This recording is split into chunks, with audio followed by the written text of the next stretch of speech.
तो चलिए बिना किसी देरी के सीधे आज के इस रहस्यमय विषय में उतरते हैं। आज के इस विश्लेषण में हम उत्तर प्रदेश की 2018 की एक ऐसी रोंगटे खड़े कर देने वाली स्थानीय कथा की परतें खोलने जा रहे हैं जो सच में आपको सोचने पर मजबूर कर देगी। ये कोई आम डरावनी कहानी नहीं है, बिल्कुल नहीं।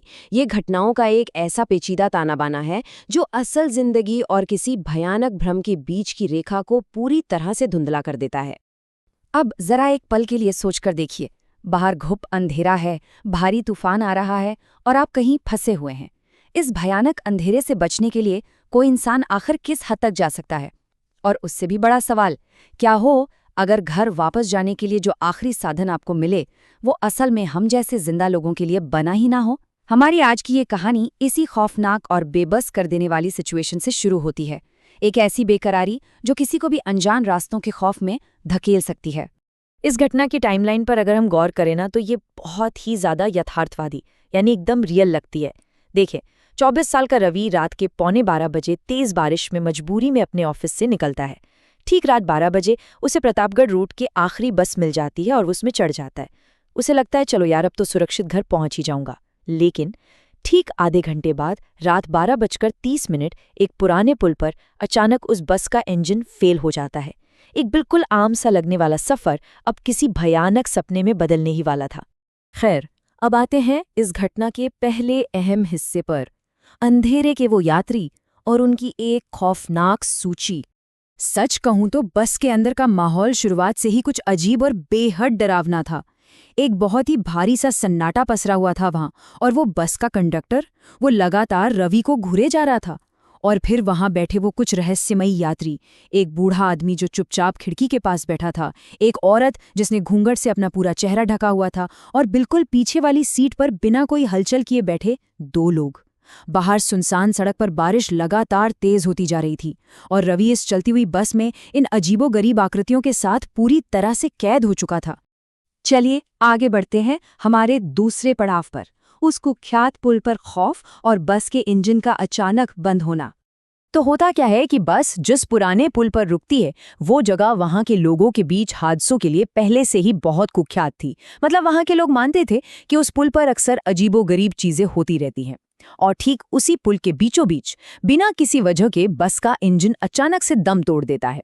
उस खौफनाक सन्नाटे के बीच वो बूढ़ा आदमी जो खिड़की के पास बैठा था वो अचानक से बहुत ही धीमी और रहस्यमयी आवाज में बड़बड़ाता है, फिर से वही समय आ गया। और यकीन मानिए उसका बस इतना सा बोलना ही इस भयानक रात की असल शुरुआत का सबसे बड़ा संकेत था। असली खौफ ने तो बस यहीं से जन्म लिया था। इसके बाद जो हुआ वो सच में किसी की भी रूह कंपा दे। एक एक करके दहशत अपनी चरम सीमा पर पहुंचती है। सबसे पहले तो बाहर के उस घुप अंधेरे से एक औरत के बहुत ही दर्दनाक तरीके से रोने की आवाज आती है। कंडक्टर ये सुनते ही तुरंत बस की लाइटें बंद कर देता है और सबको सख्त हिदायत देता है कि कोई भी बाहर झांकने की गलती ना करे। फिर दूसरा कदम, बस के अंदर बैठी वो घूंघट वाली औरत वो अचानक से बहुत ही अमानवीय और खौफनाक तरीके से हंसने लगती है। और तीसरा सबसे डरावना पल, पीछे बैठे वो दोनों शांत आदमी अचानक अपनी जगह पर खड़े हो जाते हैं और उनके चेहरों पर पूरी तरह से सफेद आंखें दिखाई देती हैं जिनमें कोई पुतलियां नहीं थीं। बस के अंदर अब डर और पागलपन पूरी तरह हावी हो चुका था। अब जरा खुद को रवि की जगह रखकर देखिए। खिड़की पर बाहर से लगातार खटखट की आवाज आ रही है। रवि खुद को रोक नहीं पाता। वो कंडक्टर की उस सख्त चेतावनी को नजरअंदाज करता है और कांपते हाथों से धीरे से पर्दा हटा देता है। बाहर कीचड़ से सनी सफेद साड़ी पहने एक औरत खड़ी थी। उसके लंबे बाल बारिश की वजह से उसके पूरे चेहरे पर चिपके हुए थे और उसकी आंखें, वहां कोई आंखें थी ही नहीं। उनकी जगह पर सिर्फ काले गहरे और खाली गड्ढे थे। लेकिन सबसे ज्यादा डराने वाली बात ये थी कि वो रवि को देखकर बहुत ही खौफनाक तरीके से मुस्कुरा रही थी। और अब हम कहानी के उस मोड़ पर हैं जहां एक जानलेवा भागदौड़ के बाद एक चाय की दुकान पर सबसे बड़ा खुलासा होता है। उस भयानक चेहरे को देखने के तुरंत बाद अचानक से चमत्कारिक रूप से उस बस का इंजन स्टार्ट हो जाता है। ड्राइवर बिना एक भी शब्द बोले पूरी रफ्तार से बस को आगे भगाता है और डरे सहमे रवि को अगले ही गांव में उतार देता है।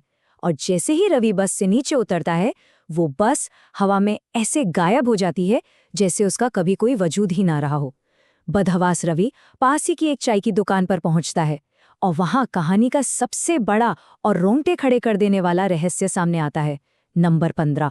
चाय की दुकान का मालिक उसे बताता है कि आज से ठीक 15 साल पहले बिल्कुल उसी पुराने पुल से एक बस सीधे नदी में जा गिरी थी और उस बस में सवार सभी लोग, एक एक इंसान मारा गया था। वो कोई आम बस नहीं थी जिसमें रवि सफर कर रहा था, वो सालों पहले डूब चुकी एक भूतिया बस थी। अब आपके दिमाग में भी यकीनन यही सवाल आ रहा होगा कि अगर वो भूतों की बस थी तो रवि कैसे बच गया। भाई, चाय वाले का जवाब सुनकर तो किसी के भी पसीने छूट जाएं। वो बस इतना कहता है, शायद इसलिए क्योंकि उसने तुम्हें अभी चुना नहीं। बस ये एक लाइन और ये वाक्य अपने आप में इतना गहरा खौफ पैदा कर देता है कि सोचने पर मजबूर कर दे। उस भूतिया औरत का असली इरादा आखिर था क्या? क्या वो वापस आएगी? ये एक ऐसा अनजाना डर है जो सीधे इंसान के दिमाग को अंदर तक झकझोर कर रख देता है। और अब बारी है इस कहानी के उस आखिरी रहस्य की, उस खाली सीट की जिसने इस पूरी घटना के मायने ही बदल दिए। इस घटना के महीनों बाद की बात है। रात के सफर से तो रवि ने पूरी तरह से तौबा करी ली थी।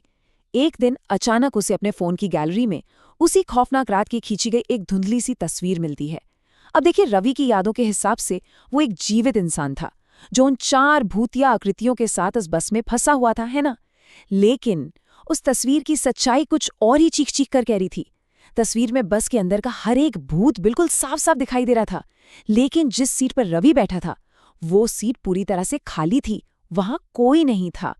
ये एक ऐसा ट्विस्ट है जो इस पूरी घटना को देखने का नजरिया ही जड़ से पलट देता है। तो अब हम सब एक बहुत ही उलझे हुए सवाल के साथ खड़े हैं। अगर उस तस्वीर में रवि को छोड़कर बाकी सभी भूत बिल्कुल स्पष्ट रूप से दिखाई दे रहे थे, तो असल में उस रात कौन किसे डरा रहा था? क्या रवि अनजाने में उनके संसार में चला गया था, या फिर भूतिया दुनिया के लिए एक जीवित इंसान का वहां होना ही सबसे अजीब बात थी? सोचिएगा जरूर। ये एक ऐसा सवाल है जो वास्तविकता और भ्रम की हमारी समझ को हमेशा के लिए बदल के रख देता है। आज के इस विश्लेषण में बस इतना ही।